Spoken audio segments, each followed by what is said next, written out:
Primeiramente, eu acredito que há que se ter uma priorização do transporte público. Nós temos que ter financiamento da infraestrutura, primeiramente, de criar canais dedicados, criar linhas de BRT, ter capilaridade e dar uma priorização para o transporte público, ou seja, umas boas estações de transbordo, umas estações que acolham o passageiro para ele usar o transporte público e que dê a velocidade que ele precisa e a frequência que ele precisa.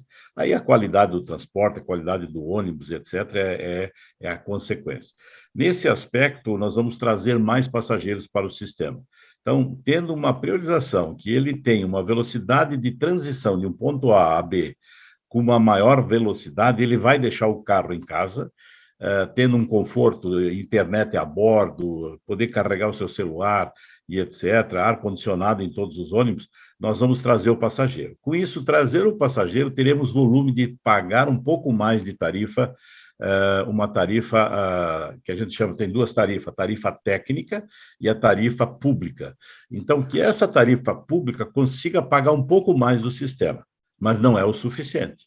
Então, agora vamos olhar por parte do governo. O governo tem, ele, quando constrói uma cidade, ele tem uma série de vias e de edificações que ele faz hoje pensando no transporte individual.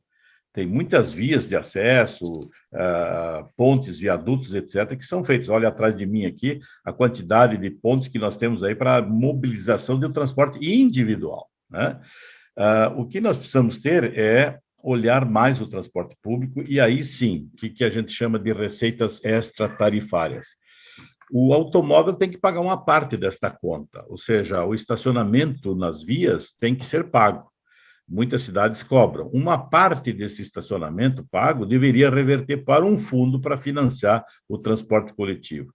O combustível, apesar de caro que está hoje, a CID, que é um imposto que foi criado para financiar o transporte público, ele deveria ter um valor destinado a este fundo para o transporte público.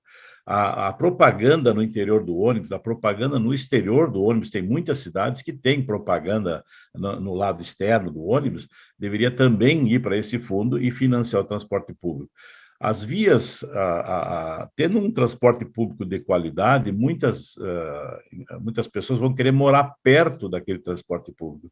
Então, as edificações próximas às estações deveria pagar um IPVA, o IPTU, um pouco maior, porque está se beneficiando de uma mobilidade urbana. Então, teria que também ter uma taxação para o uso daquele espaço próximo ao transporte público. Então, tem N formas de nós fazermos uma propaganda nas estações, etc.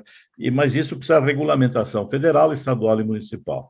Com isso, nós teríamos uma receita extratarifária para oferecer, então, ônibus com ar-condicionado, com Wi-Fi, com embarque em nível, todos eles low floor, ou seja, piso baixo, e aí entra o que nós estávamos falando da eletromobilidade. Ou seja, hoje a tarifa pública no país, ela não paga o transporte atual, que dirá um Euro 6, que vai custar 15% a mais, e que dirá um elétrico que custa 2,5 vezes a mais, né? Então, se não tiver subsídio do governo ou uma questão de olhar o transporte público como um dever do Estado, como é a saúde, como é a educação, e ter aporte do governo federal para fazer essa descarbonização do transporte, não tem solução. Então, na minha visão, existe N alternativas de ter receitas extratarifárias, ter fundos governamentais, fundos das petroleiras que poluem, ou seja, que estão criando aí uma poluição, e um X% da receita deles deveria ir para um fundo que pudesse financiar também o setor.